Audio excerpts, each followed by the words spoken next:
Cambridge. Known for its universities and its students, Cambridge is also home to one of the largest independent gaming studios in the UK. This is Jagex. In over a decade, Jagex have created more than 40 online games. Its most successful is RuneScape, one of the biggest role-playing adventures in the world.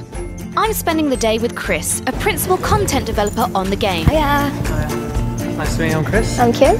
So, wow, this is where it happens. So you got RuneScape up there. Yeah, Transformers and as well. Yeah, awesome. Yeah, they're now.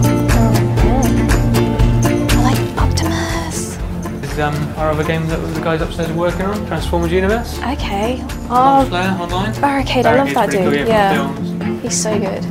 Oh, there's Bumblebee. Chris has been involved with many of the updates for RuneScape, which is just one of the things that keeps the game so fresh and exciting. RuneScape has a lot of updates, so how regular are your updates? We do like one major update every month, up to 4 a month in general, like smaller updates, larger updates, massive updates. We've got a really big one coming up.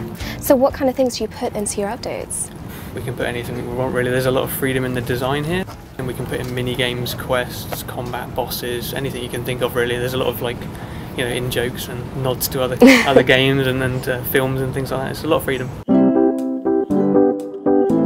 The most recent minigame we've put in is Heist, which is like it started off as like a personal project of mine, and then it blew into like a full release thing we put out really recently.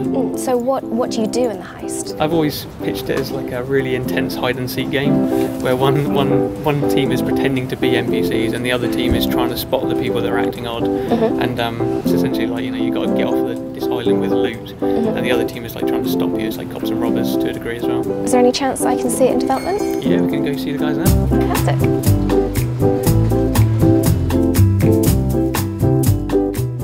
I'm going to see step by step how Chris created his minigame Heist from start to finish. Alright, so after we've had the idea approved, we then go into production and we hand it off to some of the graphics guys.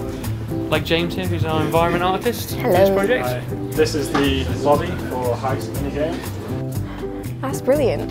Did you also create environments for the actual games to take place in? Yeah, so there's 5 minigame maps in total, I think. Yeah. After the landscapes are made, the next step is to create the characters. These need to be animated by another graphics team. There's a part in Heist where the player needs to get into the sea to deposit their loot into boats, so we need a diving animation. So it's my job to make it. Cool. Hey. Yep. So how do you go about just animating it?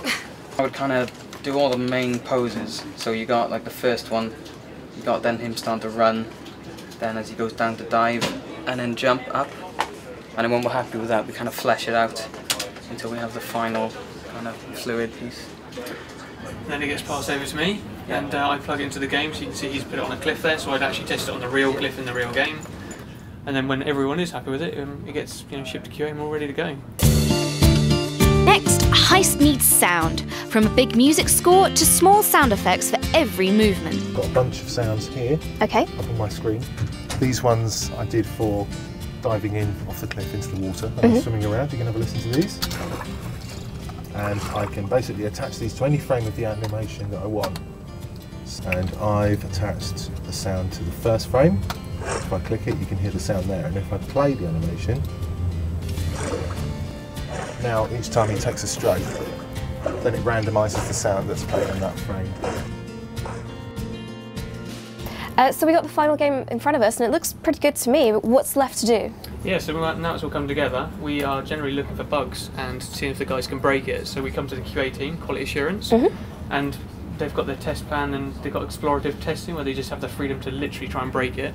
And someone like Kyle here will have a crack at it, won't you? So for example, a bug we found with this would be a camel. A player managed to escape with the camel and they were wandering around the game with it.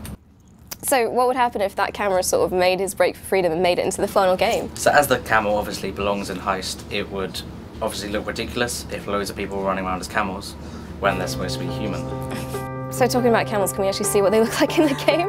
Yeah, I mean, here we go. We've got some on Kyle's screen here. There's loads. Obviously, if they escaped, it would look a lot like this, which is not good for anyone.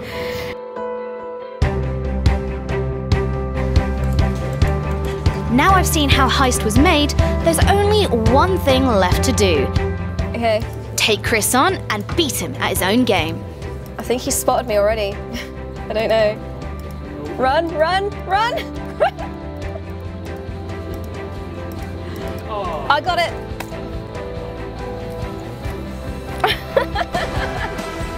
You're a terrible guard. Yeah.